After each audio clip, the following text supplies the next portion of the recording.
Let's talk about this game, man. So cool. Listen, it's another loss, first and foremost. Let's get that out of the way. It's not nice to lose. Even though it's pre-season, nobody wants to lose. It's just not a vibe that you want. It's not something I would take too serious. It's not something to care or think about. Shout out to you lot in the chat. But yeah, it's not something to care or think about too much. But naturally, nobody wants to lose. I mean, you lose in the last minute against Tottenham. You lose today. I feel like that kind of represents how Chelsea were last season and the big issue that I had with Chelsea last season. I wouldn't say I care about the result because, like I said, it's pre-season. Where it does bother me a little bit is there is this kind of, and it still lingers on here into pre-season and it was there for the whole of last season. Chelsea just lose games too easily. Chelsea aren't resolute. Chelsea, it just feels like we're not serious. It feels like we let things slip. And that's the best way I would explain it. When you think about even a lot of the games that we lost last season, especially when Maresca was here, obviously we won't talk about Rosina as much, but when Maresca was here, the games we would draw or lose, more often than not, we were the better team. More often than not, it was a situation where we performed quite well. I said this before, under Maresca, there's not many games you can really think about or come up with in your mind and think, yeah, we got dominated or we didn't perform or like another team was so much better than us. That didn't really happen often, but we would always lose games in just silly ways. If you think about the way we lost against Sunderland 2-1, everyone remembers that tossing and Trev. I don't even know what to call that, just a disgrace. Or you think about under Rosina, 2-0 up with Rosina or however it was. And obviously we go on to fumble and it goes back to 2-2. Just stupid little mistakes. I feel like that's probably what's annoying me a little bit when it comes to these results that we've had. Not that I'm really bothered, but that just has definitely irritated me a little bit. You know what I'm saying? Irritated me a little bit. Man, I'm talking about AC. You man kill me. You man kill me. Shout out AC though. I mean, not shout out AC. I don't even know. But we'll talk about that whenever. But listen, we'll talk about that after, isn't it? But let's talk about the game for now. But yeah, man, I think as far as takeaways on the game, it was nice to see our structure against a low block. I feel like this is probably one of the first games we saw like that clear pattern and rhythm that you want to see. And it's always, I always say this, whenever a new coach comes in, focus a lot on the first 35, 40 minutes. Because the reality is, it was the same against Tottenham. It was the same today. The reason things started to kind of change when you get to like the 30, 35th minute is because players are tired. Players are tired. Players are fatigued. It's just what happens. When a coach is usually trying to drill something into you, you'll usually see signs of it in the first 30, 35. And that's usually an idea of how the coach actually wants to play. I remember even for Arsenal, early days of Arteta, they played quite well up until like the 45th, 55th minute. And then things will just go left, right and centre. So I feel like that's been a theme, especially in the last two games. Against Tottenham, you kind of saw intentions. We dominated the game and then it kind of trailed away. And Tottenham weren't way better than us, but they definitely grew into the game. Same thing happened today. I think for the first 35 to 40, it felt like Juventus didn't get a kick. We just were absolutely all over them, had control of the game, dominated. That is a closer idea of what Alonso Ball hopefully will look like and hopefully what we're aspiring to. Now, when you obviously consider that, obviously, like I said, pre-season tax comes in. Today, and even the game against Tottenham, it's like I said, I don't like to focus on the performance or result too much because there's just a lot of things that I already know are going to inhibit the team that we kind of saw today as well. So, for example, Joao Pedro in the 10, we remember under Maresca, we never really played well whenever Joao Pedro was in the 10 because Joao Pedro isn't a natural 10. He's not a natural distributor. He's not someone that's going to bring others into the game. This is the reason why everybody that knows me on X, I was one of the number one people that said Joao Pedro is a 9, 110%. And I feel like when you see Joao Pedro in the 10 in games like today, this is what I mean. He's a very individualistic player. Being a 10, part of your role is to get everyone else involved, drop deep, get on the ball, make the right decisions. Joao Pedro plays for himself in many ways. And that's not a bad thing. As a 9, that's what you want. You want someone that's going to play for themselves and obviously you can create for others, but someone that's individualistic, that kind of has more of a free role or their temperament is of that way. Playing in the 10, that's different. So Joao Pedro as a 10, we were always going to get this kind of performance. There wasn't really any true player that has that kind of understanding, whether it's Palmer, Enzo. And Palmer's not even a specialist, but usually when you get Palmer and Enzo on the pitch, both of them, as selfish as they can be at times, they have that natural instinct to just make the right pass, make the right decision in certain ways. They have midfielder brains, to put it lightly. So I think that obviously had a massive influence. Another big thing with the game, and I talk about this all the time, the whole of last season I've spoken about this. Some people think I genuinely hate Tosin or have anything against him. I don't.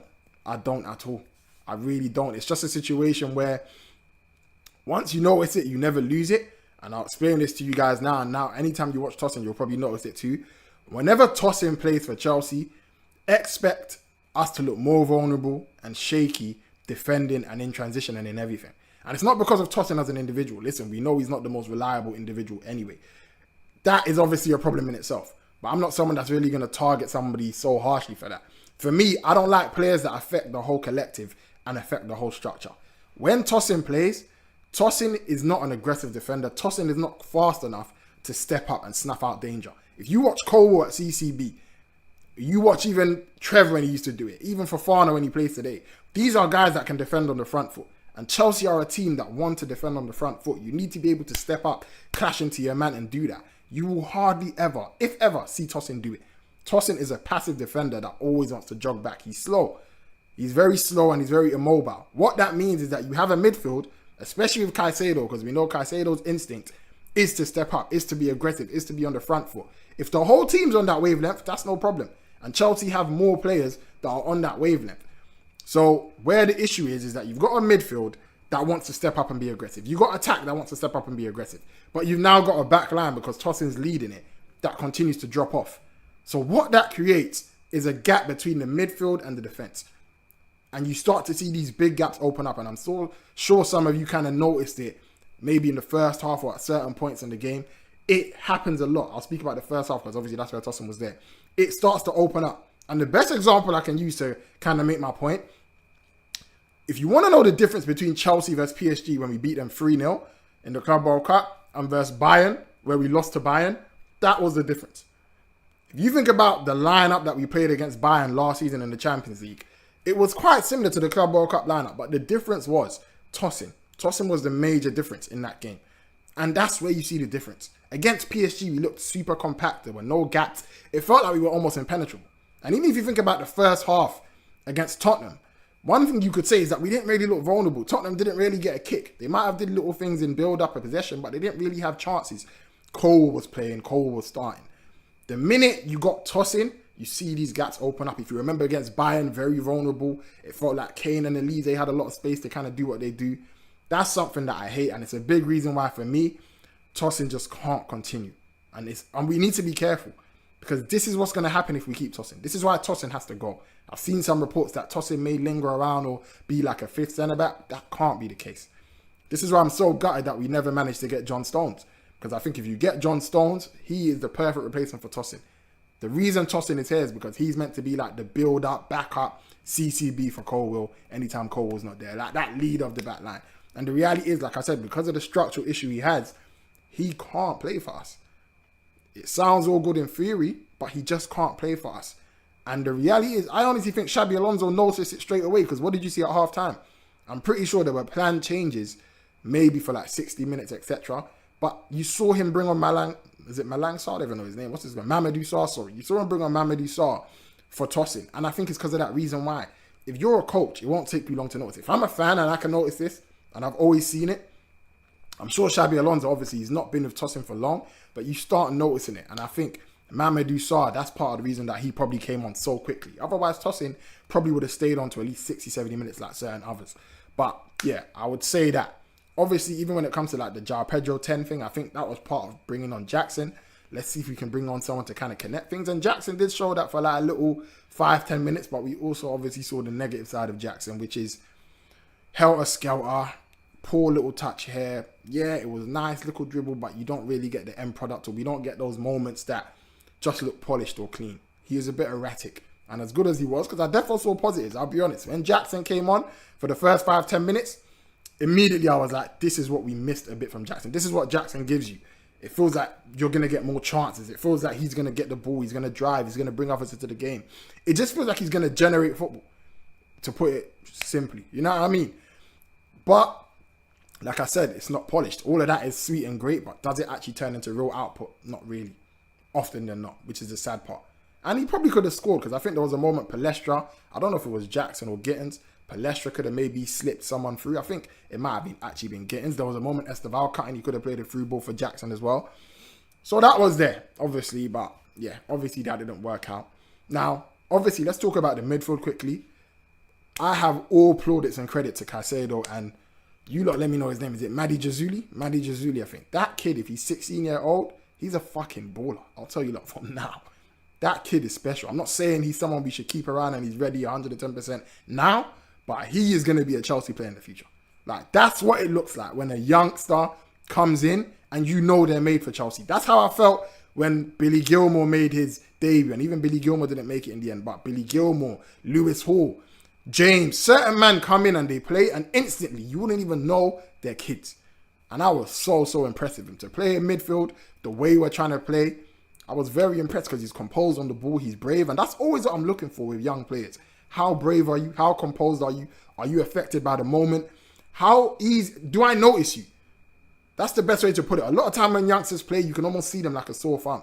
Like, I'll give you an example. Gittins gives you the vibe of a youngster almost. When Gittins plays, you notice, all right, this guy's a bit raw. You know what I mean? He does little things. With Jazuli, I would almost say it's to compliment the fact that he didn't stand out too much. The fact that I just felt like those little one-touch passes around the corner, etc., they worked and they were good. Now, no one should get ahead of themselves because I saw some guys on X saying, oh, we don't even need a midfielder. We got Jazuli, blah, blah, blah. Calma. Relax. Don't get excited. This is pre-season. Don't ever get naked for some nonsense like that. Listen, if you're experiencing this game, you clap for Jazuli, you give him his credit. Clearly, he's someone that we need to watch out for. Clearly, he's someone that's going to do big things at Chelsea. I'm really impressed by him, I'll be honest. Him, Reggie Walsh, even guys like Subaloye came on, did well, in my opinion. Obviously, we know about Josh. I think Ansomino, obviously, he's a bit more experienced, but he's someone, again, that for me is probably someone that should hang around. Ansomino's the kind of level he's gone on a loan or two, hang around, you know what I mean? He's played senior football. Someone like Jazuli, I honestly wouldn't even be against making him go on loan. I don't know if that's even possible because he's 16, but maybe making him go on a senior loan or something because he definitely looks ready to play men's football. That's what I would definitely say. In terms of temperament, IQ, physically as well, getting around the pitch, legs, he definitely looks ready for that. So very impressed by him for sure. Very impressed. With Caicedo, you lot all remember from my last video, last stream, what did I say when it comes to Caicedo? The minute Caicedo comes on the pitch, the game will feel different. I said, don't judge us with the midfield that we had before because when Caicedo plays, it's different. And what you see straight away was the Chelsea that we're at least more familiar with, where we dominate the ball, we dominate the game, especially in the first half. Obviously, Caicedo, he started to get tired as well a little bit. So we'll leave that. But Caicedo comes on the pitch and you at least get closer to the vision of what Chelsea should look like. Now, this is the reason why I say let's not get gassed when it comes to Mady Jazuli. He's a baller, very good. And listen, if Chelsea even wanted to keep him around, I would not be mad at it. But personally, I'd probably prefer for him to keep playing football. Even though the way that he meshes in with the football and the fact that he understands where to be, etc., there may actually be value for him just being around Alonso and continuing to be around elite players and obviously coached by Alonso, etc. in the first team. So, listen, you lot might be right. I just saw someone mention that in the chat. You could be right. I wouldn't be too mad at it. But what Chelsea still need and what was still missing today was someone that is a possession natural, like I've been saying. You still need that possession natural next to Caicedo. For all the people who keep saying, let's just buy a 6 and let Caicedo roam, you need to understand we're a possession team. I keep saying this to people. We are a possession team. If you're a possession-based team, you need guys who are mad technical to get on the ball and really dictate and make things look fluid. If you want to see the fluid football that you see at other teams, now should be the clearest moment for you to know we need a proper possession-type midfielder. And that's something that Chelsea just haven't been messing around. And Enzo is supposed to be that guy. And under Alonso, let's see if we can finally get closer anyway. I'm not going to say 110% because since the Publagi or whatever that is, he's not 100% been that guy. But let's see if we can get closer to the Enzo that we thought we bought. Because that's what we need right now. That's the reason why I think we brought in Valentin Barco. He gives you that vibe if he was to play next to Caicedo. I think there's a reason we're linked to Adam Wharton, Alex Scott. Again, these are the kind of guys that are going to demand the ball, want to be that kind of leader next to Caicedo. Caicedo does his thing anyway. Now, we've already got somebody that does that to a big level in terms of wanting to get on the ball. But there's still levels to this. Even when Rodri plays, you still have your Bernardos, Vitinha, Neves, etc. You need 2 or 3. So we need that guy next to Caicedo on his wavelength that's a proper possession-type maestro for us to really start seeing Alonso's football. And it's all about who is that going to be. Are we going to go and get Alex Scott, who I think for me, we should be buying anyway. Even if we keep Enzo, we should be buying Alex Scott to replace Santos. That would be perfect right now, in my opinion. You got Caicedo, Enzo, Alex Scott. Those would be some really good options. We've heard some people talk about Chema Andres, play at Stuttgart. He's more of a 6. He's not someone that I think would definitely be a starter, but the reason I'd be more open to him than maybe before, because I don't think he's mobile enough for what I initially wanted. I do think now that we have Barco, he could make a good partner for Barco, for Enzo, for Caicedo in certain situations. Not against low blocks, obviously, like I said, but that could work. But the main thing that you'll hear and understand, whether it's Wharton, whether it's this, Wharton is obviously an incredible player, but I only think that happens if Enzo leaves. The main thing is very simple and obvious. Chelsea just need to think about getting a proper possession type player. That's the only thing that should be going through everything's head right now. And I've said it before, I'll keep saying it. Possession, possession, possession. Every player we bring in from now, the mindset should be, is he a possession type player? Because the reason that PSG, and I love this example, PSG had Ugarte in midfield. As soon as Enrique came in after season 1, he sold Ugarte immediately. And the football that you saw from PSG in Enrique's first season, obviously was very different to what happened once it was Joao Neves, Vitinha, Ruiz and all of this. That's to let you know how important players are. Players that have that kind of IQ, possession football, it's natural for them. They make everything happen. If you want to see that fluidity you see at Spain, City, all these teams, you think about Rodri, Bernardo Silva, etc. If you want to see that kind of football, you need those kind of players. And it's so important that Chelsea are stacked with that, so that our floor is established. So no matter what, every game we go into, it's never a situation like I said back in the day with Tuchel, where if Kante, Jorginho or Kovacic don't play, then now you're panicking because it's going to be Sal Niguez or Gallagher or Ruben Loftus-Cheek. Shout out to Loftus-Cheek, but he should be playing further up. That is what I just want at Chelsea at the minute. Barco helps that. Lavia, obviously, for me, if he's like a fifth backup, can help that. Enzo, Caicedo, obviously there. It depends if Enzo stays. If Enzo goes, for me, go and get Wharton without thinking. But for me, it's all about the fifth guy. I know Henderson's there, but he shouldn't really be playing minutes. Chelsea should ideally have someone that replaces Santos. The dream for me going into next season is to have Caicedo, Enzo, in brackets Wharton, because if Enzo goes, for me, it's just like a like-for-like swap. And then a third midfielder that replaces Santos. Chelsea should have 3 reliable starter-level midfielders that can all kind of play together. Kind of like Jorginho, Kante, and Kovacic. That dynamic. I want that for Chelsea. And then Lavia, Barco, who can also play left-back, Henderson, those should just be backups that we don't prioritize. Those are the guys for the cup games, etc. and that. And in that way, then you're solid, you're a bit more stacked. You know what I'm saying? So for me, that's a big thing. And then also, like I said, Tosin needs to obviously go. So we should be really trying to get a CB. That was what John Stones was for. I've seen some links to Scalvini. There's guys like, I think even Usman Diamande or whatever, but just trying to get a possession ball player, someone that can actually do the role, that can step up as well, so we don't have that structural issue I discussed. That's some stuff that I think Chelsea need to do. And those are probably the 2 main things we should be looking at. We should be looking at the idea of trying to replace Tosin as that 5th centre-back with someone that's a real possession kind of ball-playing leader, because Lacroix, obviously, good centre-back in his own right, but that's not his speciality, and we are a possession team. Then obviously, like I said, getting that midfielder, irrespective of Enzo Caicedo, who can come in, offer something different, is more suited for them physical games. I think that will obviously help a lot. Someone said they'll probably try for Ramon. I think that's why we were linked to Ramon, but the issue with Ramon is that with Lacroix here, it's tough because Ramon is someone that needs to play. I don't know if Ramon, it's just, I don't know. Ramon feels like more of a starter type. He's from Real Madrid initially, wants to play, wants to be a key man. He's at Como at the minute. Why would he leave that to come and be a bench boy here when he's got Champions League football at Como? I think that's the issue with the Ramon thing. Someone like Scalvini has got slight injury issues. He's a little bit older. He's already a bit more established. Maybe that's why I'm a bit liking to that. There's a reason we wanted John Stones. He's older. He might not even play every game anyway. We need that kind of guy. Someone to kind of replace what Tosin is for us. You know what I mean? I think that is what we should be looking to do. But just someone that at least, like you said, can actually start, is reliable, and more often than not can be a real possession leader. And so Mino, I like him as well. I've not seen him in the centre before, but I think he, again, is someone that has that possession brain, possession vibe. We should keep him around at least as an option, 110%. So, listen, when it comes to, I forgot to talk about, let's talk about Esteval, Kenda, Palestra and that. Listen, one thing that I want to say, let's start with Palestra. Every game that Palestra plays, he's box office. When the game finishes, you end up talking about him, for better or for worse. That is what I like about him. That's the reason why I think he's going to be a good player for Chelsea, 110%. There are some players that are very forgettable. When Palestra plays, he's loud. He takes a lot of attention. You have to think about him. You have to, something has to be in your mind. Defenses have to be aware of him. That is what I like about Palestra. The way he's able to get up and down first and foremost, and the stamina to do it non-stop is terrifying. It's terrifying. I saw somebody tweet it, and it's true. I'm not making a comparison with the players, but the way he gets up and down reminds me of Maicon. It's just relentless. Up, down, ridiculous engine, ridiculous pace. The one that definitely comes to mind, obviously you think about when we played him in behind for that chance, where obviously I think he could have slipped it to somebody. But what stuck in my mind more than anything, it was in the first half. Kenda got the ball. He was obviously attacking kind of 1v1.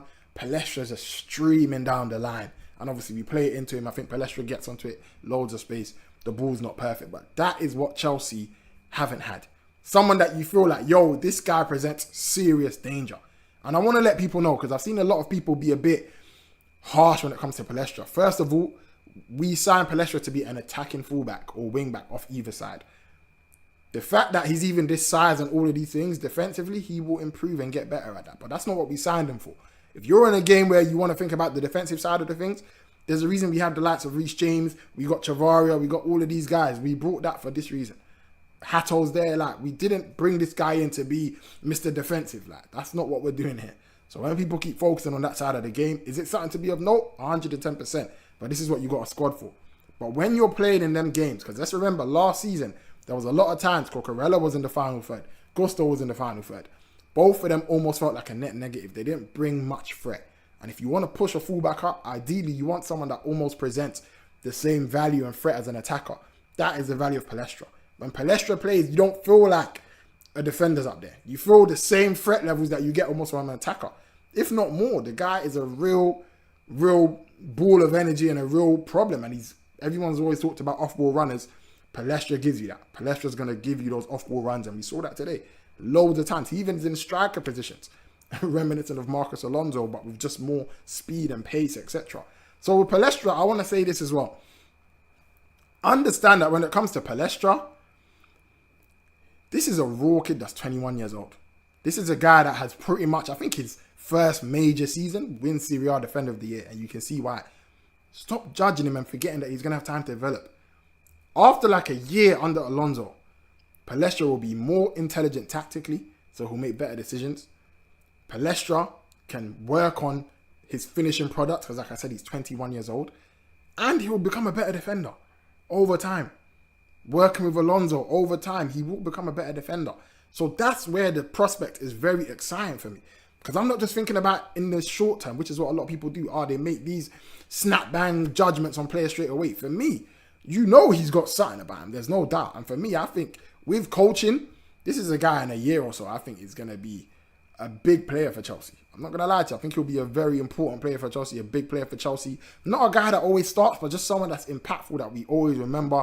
That's a very useful and key part of the squad in his own way. So I'm excited with him, and I think we should be positive about Palestra from what we've seen for the most part. I think obviously with Kenda as well, Kenda looked decent. This was the first time we saw him. Kenda looked decent. Kenda looked sharp. He looked decent. He looked eager. It's his first preseason game, so let's obviously be easy. We'll let him get match fit. He just came back from injury as well. But yeah, you see the positives of Kenda. I think Kenda's got more to give.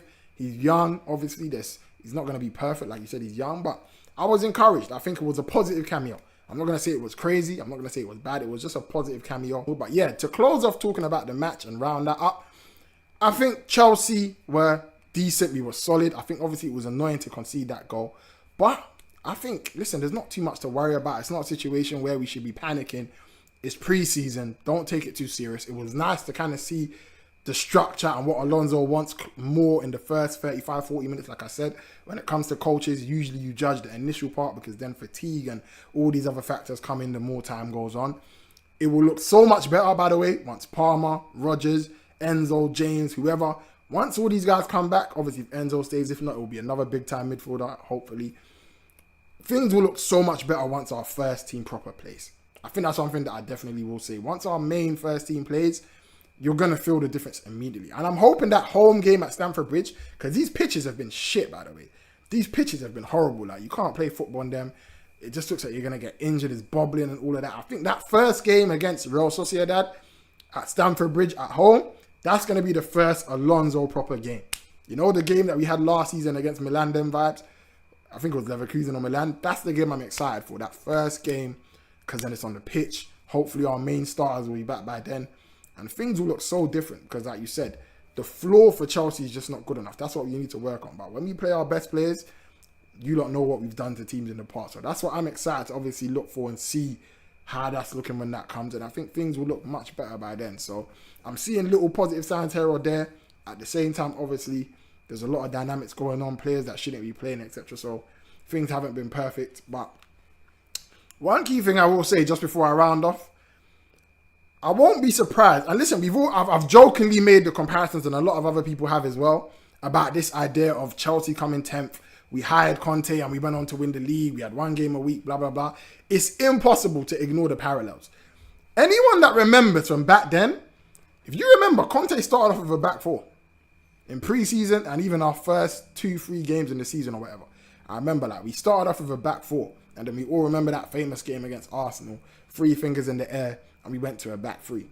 A little thing that I might say as a prediction, and it's weird because that life's going like this, I won't be surprised if at some point, especially early on, while Alonso's teaching the players his philosophy, we do end up moving to a back 3. I think the long-term vision is 100% probably going to be a back 4. And I think you can see from what we're trying to do now.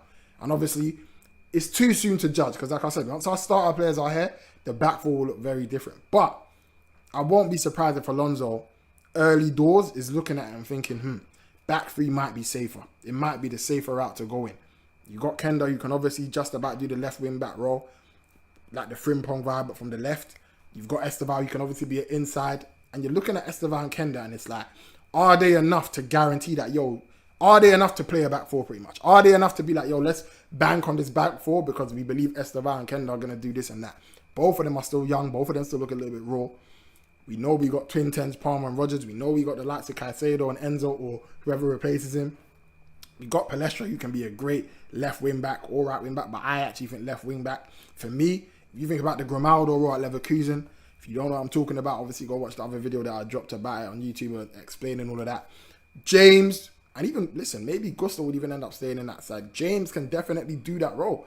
James would be amazing at it. So, let's see. It's an interesting one to consider, man. It's an interesting one. And we obviously know Palestra can go on the right. Chavarria can do it on the left.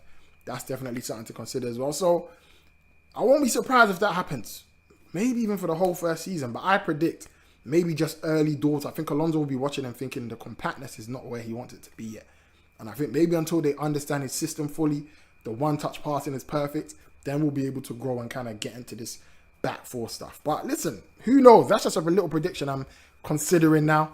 My prediction initially was always, I think Chelsea will use a back 4 against the lesser teams and then a back 3 against most serious teams like Juve, Tottenham, this kind of ilk of team. Maybe we'll use a back 3, and that might actually be what happens. But I do think there will be some involvement of the back 3 more and more as time goes on, because I just think if you're Alonso, someone that, remember, he had one of the best defensive records for Leverkusen when he won the league that season, he won't like the leakiness, he won't like the way goals are going, and he won't like the lack of compactness.